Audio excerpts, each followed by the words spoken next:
Bismillahirrahmanirrahim. Assalamualaikum warahmatullahi wabarakatuh. Waalaikumsalam warahmatullahi wabarakatuh. Ananda aku semua yang saya hormati, atas izin Allah Subhanahu wa Ta'ala, pada hari ini alhamdulillah sempat kita ketemu sebagai perkuliahan kedua atau tatap muka kedua yang fokus membahas mengenai konsep bernegara di Indonesia. Nih, ada beberapa hal yang Anda harus pahami sebelum masuk kepada ruang bagaimana konsep bernegara di Negara Kesatuan Republik Indonesia. Yang pertama harus dipahami bagaimana sebenarnya pandangan daripada The Founding Fathers dalam mendirikan Negara Kesatuan Republik Indonesia. Ada beberapa hal yang bisa menunjang untuk memahami bagaimana kita melihat bahwa yang dibangun oleh pendiri negara kita sebagai konsep yang utama dalam pendirian Negara Kesatuan Republik Indonesia, saya fokus kepada 5 hal.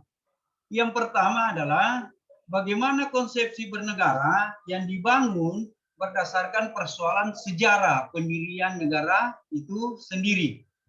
Ya. Yang kedua, bagaimana melihat dinamika perkembangan, perubahan dan pemberlakuan konstitusi atau hukum dasar kita secara positif. Dan yang ketiga adalah periodisasi kekuasaan yang ada di Indonesia mulai dari Presiden Soekarno sampai pada saat sekarang ini, yaitu Presiden Insinyur Joko Widodo. Ya kan? Yang keempat yaitu bisa dilihat dari aspek cita dan idea bernegara di Negara Kesatuan Republik Indonesia. Yang kelima adalah persoalan bagaimana perkembangan adat budaya masyarakat Indonesia sehingga membentuk suatu kultur bahwa inilah bangsa Indonesia. Ini itu yang pertama, lima hal mendasar yang kita fokus dalam kajian. Walaupun di dalam hal kajian lain, dalam melihat konsepsi bernegara itu dari sisi ekonomi, dari sosial politik, tapi kita tanggalkan itu, kita fokus kepada bagaimana melihat bahwa kajian hukum tata negara dalam menunjang proses pelaksanaan pengelolaan negara dan pengelolaan pemerintahan yang kita simpulkan sebagai konsepsi bernegara di Negara Kesatuan Republik Indonesia. Oke, sampai di sini. Lanjut dalam konsep bernegara di Negara Kesatuan Republik Indonesia, kalau fokusnya kita persoalan historis, persoalan sejarah pendirian negara. Tentunya kita pahami bahwa dalam suatu negara, pembentukan suatu negara mulai daripada pribadi personal. Pribadi personal itu individu berinteraksi dengan manusia lainnya, akhirnya lama-kelamaan membentuk suatu masyarakat. Masyarakat itulah yang membentuk suatu nation atau bangsa. Dari bangsa ini kesepakatan muncul dari berbagai bangsa-bangsa yang ada, maka di wilayah Negara Kesatuan Republik Indonesia karena berdasarkan kultur dan berdasarkan budaya, maka sepakat dalam hal ini mendirikan suatu negara, Negara Kesatuan Republik Indonesia. Ini. Selanjutnya, dalam konteks itu, kita melihat dan spesifik membedah dan mengkaji bagaimana konsepsi bernegara Negara Kesatuan Republik Indonesia dalam perkembangan pemberlakuan positif hukum dasar atau yang selalu disebut Undang-Undang Dasar atau Konstitusi dari zaman proklamasi sampai saat sekarang ini. Ya kan? Tuh. Yang pertama yang harus kita pahami, tentunya Ananda sebagai peserta mata kuliah hukum tata negara, yang pertama harus dipahami adalah bagaimana pemahaman kita tentang konstitusi. Bagaimana pemahaman kita tentang hukum dasar negara. Ya. Konstitusi dalam kajian dari semua disiplin ilmu hukum selalu menganggap bahwa konstitusi itu sebagian orang mempersamakan. Konstitusi adalah sama dengan Undang-Undang Dasar. Konstitusi sama dengan hukum dasar. Tapi secara teoritik, konstitusi itu dalam perkembangan kajian di dalam hukum konstitusi maka dibagi atas dua. Konstitusi dalam hal ini memuat dua hal mendasar seperti yang saya jelaskan pada saat perkuliahan pertama. Di satu sisi, konstitusi memuat ada namanya hukum tertulis. Dan yang kedua, di sebelahnya memuat hukum tidak tertulis. Pemahaman inilah yang harus dibangun dalam kajian hukum tata negara. Anda harus pahami secara jelas. Tentunya, persoalan hukum konstitusi kita paham apa yang dimaksud dengan hukum tertulis.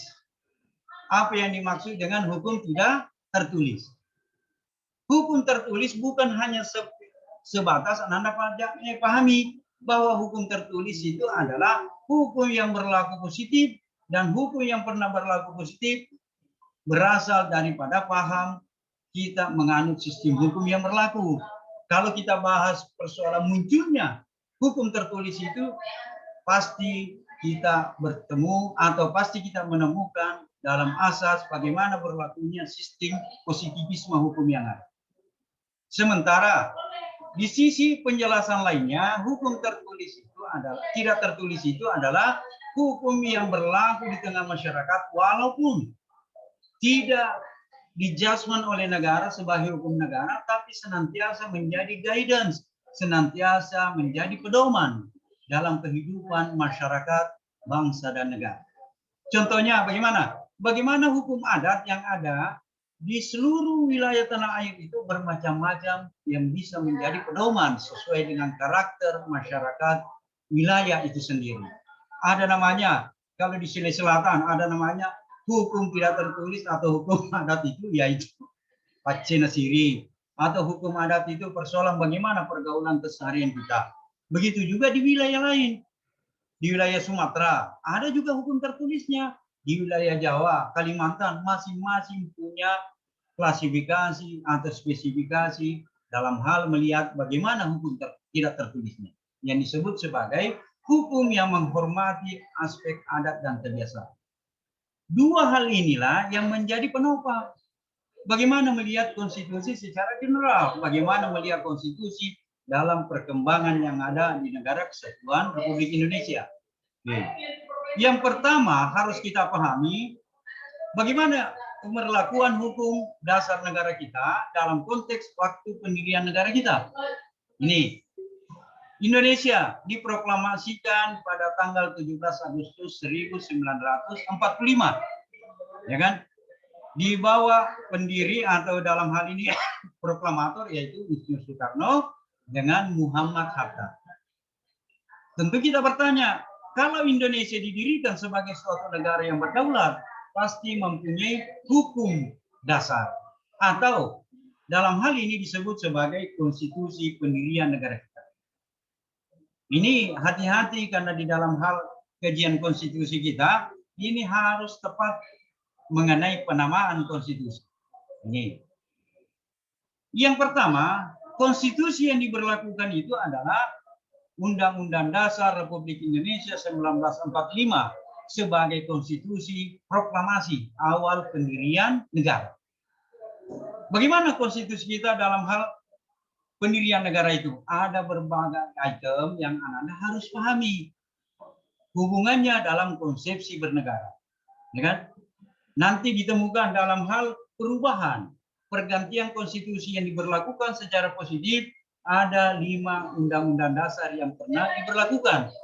Yang pertama adalah Undang-Undang Dasar itu sendiri pada saat proklamasi yang berlaku secara positif mulai 1945 sampai 1949.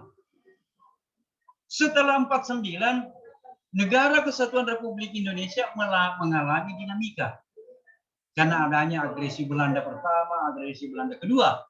Sehingga hasil konferensi meja bundar itu memutuskan bahwa Indonesia disepakati sebagai negara serikat. Ya, nah ini beda.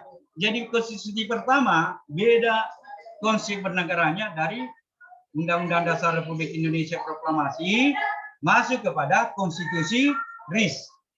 Konstitusi RIS bentuk dan susunan negara yang berbeda. Di dalam susunan negara Waktu pertama konstitusi kita adalah negara kesatuan. Tapi pada saat diberlakukan konstitusi RIS, itu masuk aspek dia Indonesia menganut negara federal. Ya kan? Indonesia menganut negara federal. Beda dalam hal pemaknanya. Negara serikat dengan negara kesatuan. Setelah Indonesia ada transisi dari 1949 sampai 1950, dalam hal ini ada perkembangan sejarah yang Anda harus pahami. Transisi itu muncullah yang disebut sebagai dekret presiden yang dikeluarkan oleh Presiden Soekarno. Dengan sendirinya Indonesia setelah munculnya dekret presiden ada salah satu klausul yaitu kembali kepada Undang-Undang Dasar 1945. Maka pada saat itu disebut sebagai Undang-Undang Dasar sementara pada pemberlakuannya yaitu 1950 menjelang akhir 1950. Nanti setelah dekretnya berlaku positif, maka kita kembali kepada Undang-Undang Dasar.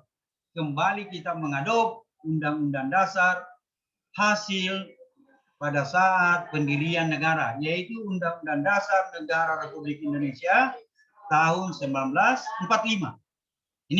Ini beberapa bulan saja ada transisi, ya. Nanti dari tahun 1950 sampai 98 ini berlaku Undang-Undang hasil dekret.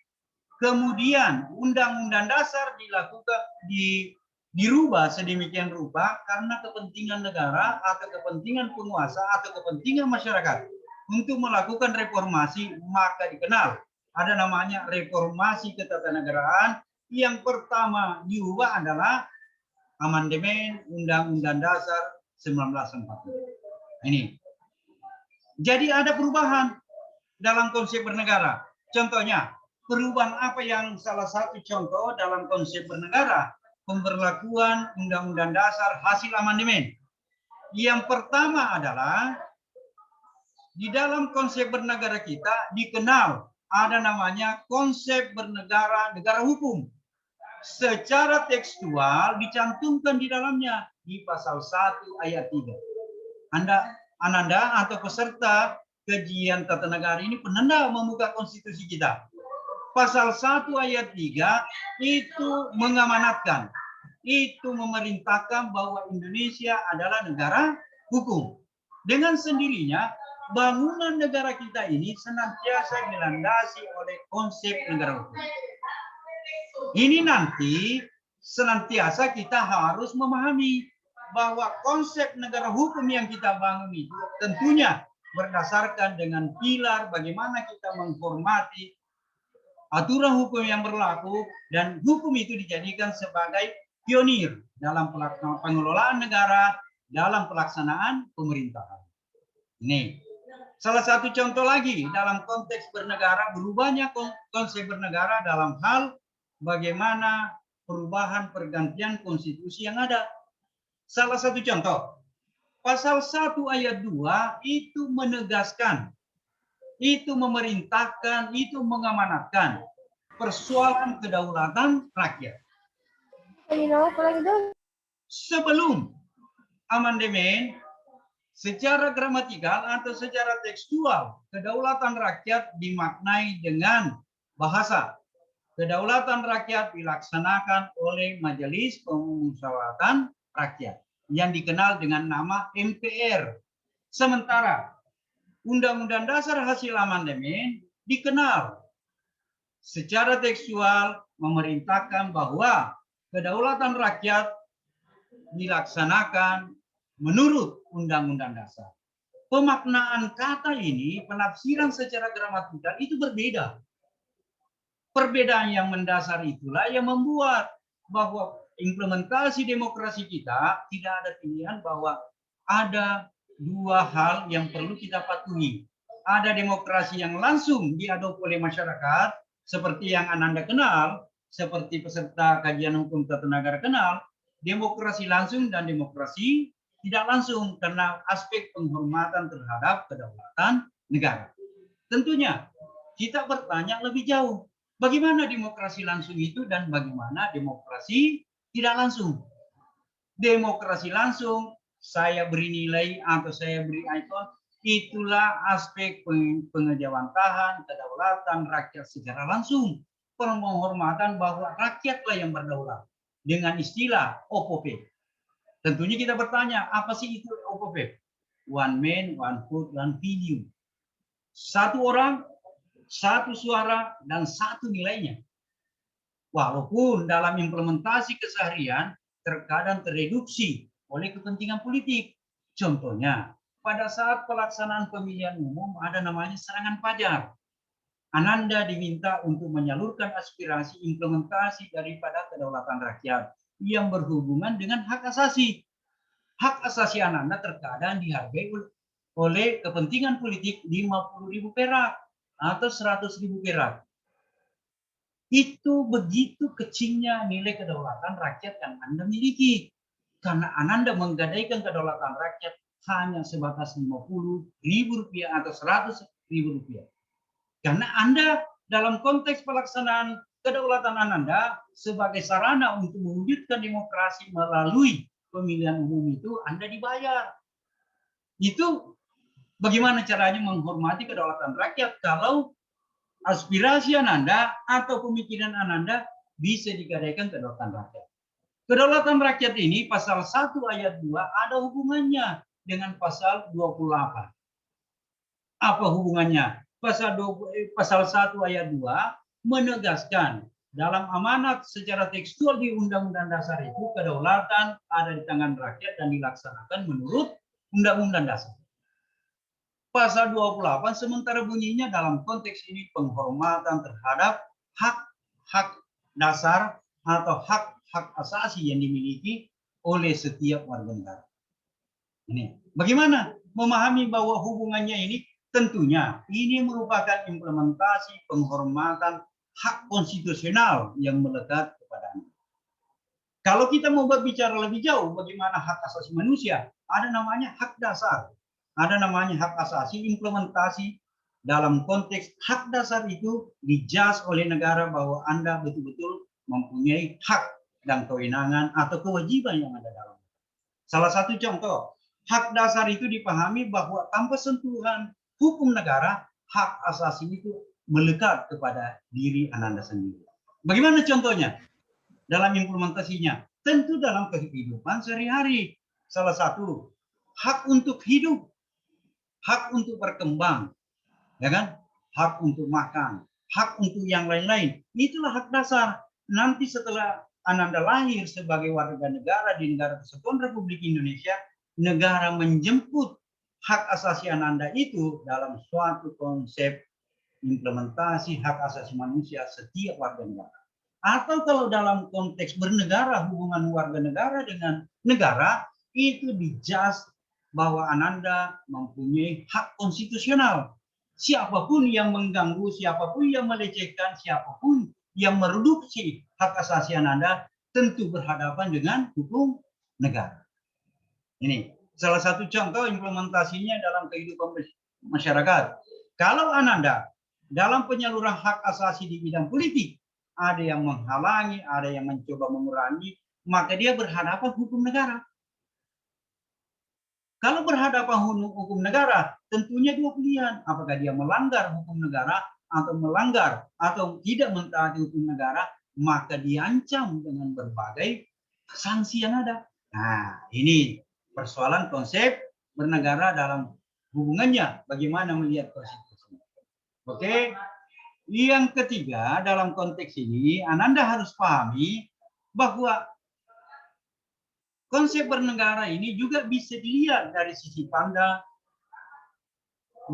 pandang bergesernya atau bergantinya rezim. Ya, ini ada file nanti saya kirimkan kepada Ananda melalui WA atau saya lampirkan nanti ya. Salah satu contoh di dalam dinamika perkembangan sejarah ketatanegaraan Indonesia dikenal ada namanya Orde Lama, ada namanya Orde Baru, ada namanya transisi. Ada namanya Orde Reformasi. Ananda harus pahami pergeseran-pergeseran, pergantian kekuasaan yang ada itu sarananya melalui tiga. Pergantian kekuasaan secara normal dalam konteks ini diwujudkan melalui pelaksanaan pemilihan umum. Ada namanya pergeseran kekuasaan karena terjadinya pemaksulan. Yang ketiga, pergantian kekuasaan karena terjadinya kudeta. Sama, contoh yang paling dekat ada di Myanmar. Rezim militer melakukan kudeta terhadap pemimpin sipil. Pemilihan umum itu presiden kita dulu adalah Bapak Susilo Bambang Yudhoyono. Setelah selesai menjabat, maka dilaksanakan pemilihan untuk memilih presiden. Hasil akhirnya yang terpilih adalah Bapak Insinyur Joko Widodo. Itulah pergantian kekuasaan dalam mengelola dan dalam melaksanakan pemerintahan Indonesia itu secara normal karena melalui aspek sarana pemilihan umum. Ya kan? Bagaimana caranya melihat bahwa ada aspek transisi kekuasaan dalam konteks pemaksulan? Jangan lihat aja Amerika, ada usaha untuk memaksulkan dulu. Tapi di Indonesia pernah terjadi. Salah satu contoh, ini kepentingan politik dan dijudge oleh sarana hukum, maka Gus Dur diganti oleh Megawati. Ya kan? Itu ada namanya pemaksulan dan pemberhentian jabatan presiden di tengah jalan. Ada juga keinginan pribadi personal presiden. Contohnya, pergantian pimpinan nasional dalam hal ini Presiden Republik Indonesia dari Presiden Soeharto kepada Presiden Habibie. Itu ada priorisasi pelaksanaan kekuasaan yang ada di negara Kesatuan Republik Indonesia. Dan yang terakhir materinya untuk pertemuan kali ini adalah bangunan besar negara kita, The Founding Fathers, mendirikan negara ini dalam kita mengkaji dan fokus dalam tiga batang besar. Yang pertama adalah bahwa pelaksanaan kekuasaan negara, pelaksanaan pemerintah yang ada, yang pertama bertumpu kepada bahwa Indonesia adalah negara hukum. Dan yang kedua, Indonesia dalam konteks ini adalah negara demokrasi. Dan yang ketiga, dalam konteks implementasi pelaksanaan pemerintahan secara keseluruhan, Indonesia menghormati namanya otonomi daerah. Tiga pohon besar nanti insya Allah minggu depan kita bahas dan saya harapkan Anda siap. Nanti mungkin 2-3 hari saya menyusun siapa yang membahas ini supaya Ananda bisa berkomentar, bisa memberikan narasi terhadap sesuatu topik. Umpamanya, bagaimana umpamanya Nur Amir pendapatnya tentang ini, Asisa pendapatnya tentang ini, Hadar pendapatnya tentang ini, Nur Wahid atau yang lain. Supaya Ananda dari awal membangun suatu keberanian dalam mengeluarkan ide dan pendapat. Jangan takut salah. Jangan takut dalam hal ini mengatakan bahwa Anda tidak bisa. Semuanya bisa, yang penting ada usaha. Oke, sebelum saya tutup, saya sampaikan kepada Ananda, mungkin saya pertemuan 1 sampai 7 nanti dilanjutkan oleh pasangan saya. Ada mitra saya, pasti Anda kenal karena kalau Anda sudah kuliah 1 tahun, mungkin sudah kenal orangnya low profil dan cerdas. Yang ada yaitu Bapak Muhammad Rezeki Ramadhan. Rezeki Ramadhana, pernah ketemu kan? Pernah tahu? Pernah dengar? Itu nanti yang akan bersama-sama saya mengawal pelaksanaan perkuliahan ini sampai selesai. Sebelum saya tutup, ada yang mau dipertanyakan kepada Anda? Ya. Materi tadi yang saya jelaskan dalam bentuk PowerPoint itu saya kirim ke WA, silakan Anda download. Dan setelah saya upload di video, silakan masuk, Anda melihat bahwa inilah penjelasan. Jadi gunanya metode rekaman ini, Ananda biar santai, biar di tempat tidur, ambil HP mendengar bahwa oh pemahaman tentang konsepsi bernegara begini, ya kan? Biar santai supaya Ananda bisa lihat ada bukti bahwa Ananda menjadi peserta kajian hukum tata negara khususnya kelas ini, ya. Oke, jangan manut istilahnya orang Jawa, jangan macam-macam supaya ini bisa terlaksana dengan Oke? Ada waktu 3 menit. Silakan, ada yang mau dipertanyakan untuk Anda? Halo? Ada yang mau dipertanyakan? Oke? Ini kok perempuan pesertanya Muhammad Nur Isa Iksan? Ya, Pak. Ya, Pak Ibu Keti memang ada pesertanya ini. Halo, Ketinya mana? Sebagai pendengar ya? Acara MK, Pak. Oh, Mata bukan, kuliah apa, Bos. Pak? Ini mata kuliah kajian hukum tata negara. Oh, ya, Pak. Oke, enggak apa-apa. Iya, Mendengar ya. kita bilang 15.30, Pak. Iya, sebentar setelah ini. Oh, ya, Pak. Oke, yang Pak, lain makasih, ada Pak. yang mau dipertanyakan sebelum kita tutup? Ketinya mana? Ini wajah Keti mana? Keti, kata tingkat. Nggak ada ya? Nggak ada. Jelek jaringannya. Oh iya. Jadi, oke, untuk Anda semua, terima kasih. Peserta mata kuliah kajian hukum tata negara, spesifik topiknya adalah konsepsi bernegara. Saya aturkan terima kasih karena sempat berpartisipasi dalam hal ini. Mudah-mudahan usaha kita dalam menyampaikan pencerdasan bangsa itu bisa terlaksana dengan bagus. Di satu sisi, kita harus menghormati tugas kita di dunia ini sebagai khalifah Allah.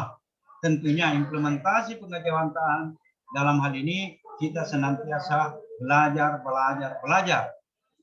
Karena satu hal yang dibenci adalah pada saat kita tidak mau belajar, akhirnya mendekati aspek kebodohan itu bisa memberikan ruang memasuki pintu kafir. Ya, belajarlah dan belajarkan itu amanah dalam ajaran kita. Ikra bismi rabbikal ladzi itu halak. Senantiasa di lain hal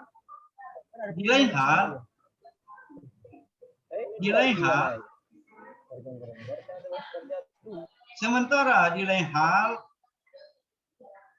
Ananda harus senantiasa membangun semangat supaya bisa melaksanakan perkuliahan selanjutnya. Karena hal ini harus kita siasati dalam hal bagaimana melaksanakan keseharian kita sebagai mahasiswa untuk mengejar ilmu, dan di satu sisi harus menjaga kesehatan, ya kan? Kalau itu tidak dijaga dengan bagus, maka perpaduan antara sehat dan cerdas itu tidak bisa tercipta. Oke, Ananda yang saya hormati, waktu juga yang memisahkan kita, dan insya Allah ke depan kita bisa membangun suatu suasana yang lebih dinamis, interaktif antara Ananda dengan saya. Terima kasih untuk Anandaku, terima kasih sahabatku yang telah mendengar. Mudah-mudahan ini dijawab Allah dan sebagai pahala bagi kita semua. Marilah kita menutup kajian ini dengan bersama membaca hamdalah. Terima kasih. Assalamualaikum warahmatullahi wabarakatuh. Waalaikumsalam warahmatullahi wabarakatuh. Terima kasih, Pak. Terima kasih, Pak.